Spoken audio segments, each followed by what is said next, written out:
Oh iya, silakan masuk. Misi Pak. Misi Pak.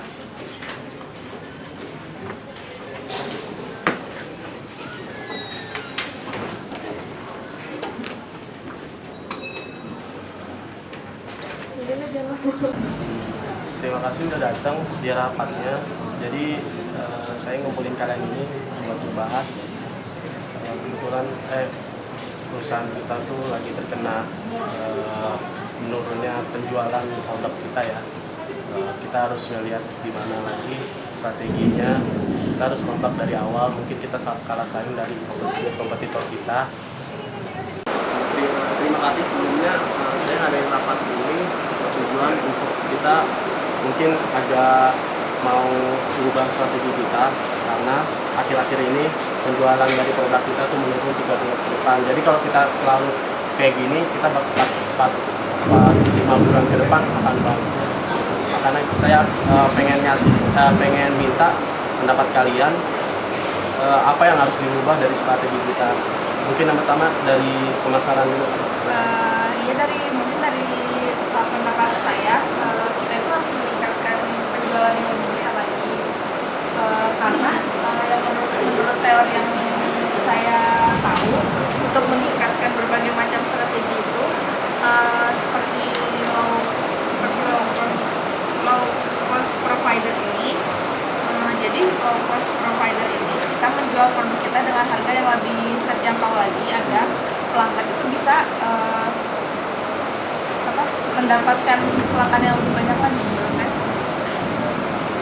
Mungkin pendapat dari keuangan ini. Jadi kalau kita menggunakan strategi low cost kan otomatis kita nggak bisa menjualan target penjualan kita tidak sampai memenuhi target, dan berarti kita harus mengurangi bahan baku. Jadi kalau kita mengurangi bahan baku, otomatis produk kita akan berkurang. Jadi apakah perusahaan kita bisa untung dengan produksi pengurangan tersebut? Lalu saya minta dari pendapat dari operasional. Mungkin dari bagian operasional kita menyarankan melakukan percobaan terlebih dahulu.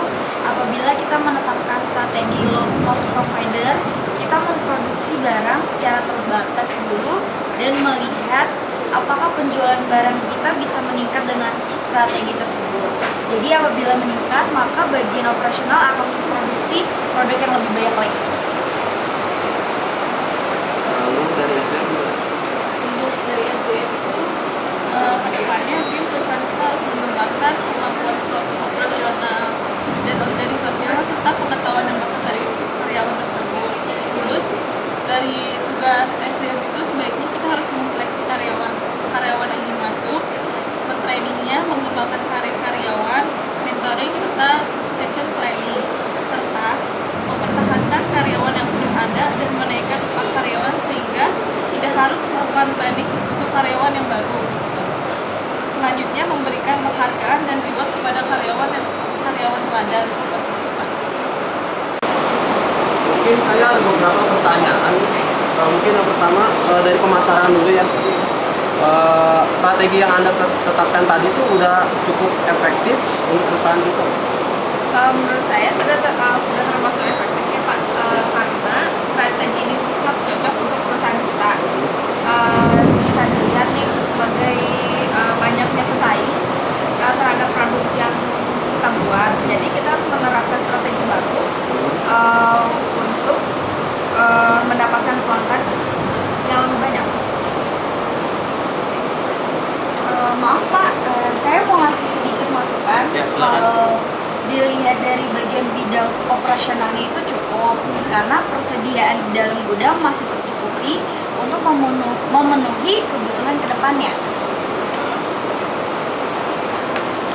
Ini kebutuhan ke depan ini Pak, menurut laporan ini. Jadi begini Pak, menurut laporan keuangannya ini jumlah bahan baku yang kita miliki hanya bertahan untuk beberapa bulan dalam menggunakan strategi low cost tersebut. Jadi kita untuk kedepannya harus perlu investor untuk menutupi biaya-biaya produksi kita. Boleh juga tuh. Tapi kalau kita harus butuh investor, kalau nggak pinjaman. Ya. Nah, kemudian saya ingin bertanya nih ke manajer SDM-nya. buat dari perusahaan SDM itu kita tuh perusahaan kita bagusnya mengurangi tenaga kerja atau buat pelatihan? Menurut saya sih sebaiknya kita merekrut melakukan training untuk karyawan ya, misalnya karyawan baru. Berarti kita membuat pelatihan ya? Iya Pak. Udah ada kontribusi belum ke pihak keuangannya? Kalau dari pihak keuangan kita belum ada kontribusi ya Pak. Waduh, nggak boleh gitu. Jadi tuh kita harus ada kontribusi dulu ke pihak keuangannya. Nah, jadi kan kalau buat pelatihan itu kita kan harus menggunakan biaya pengeluaran, gitu, pengeluaran juga.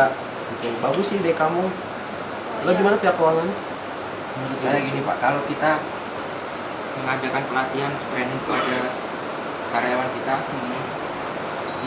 anggaran kita ini membengkak, jadi kita harus mengurangi tenaga kerja. Solusi lain mungkin kita akan rinci lagi ini bagaimana bagusnya untuk perusahaan kita ke depannya. Oke, dari kesimpulannya saya memutuskan kita pakai strategi ini. Saya setuju dengan pendapat kalian. Mungkin untuk rapat kedepannya kita akan membahas tentang kan kita udah jalan strateginya buat kedepannya. Nanti saya minta laporannya aja, perkembangannya gimana. Mungkin rapat untuk hari ini kita akhiri. Terima kasih atas kehadirannya.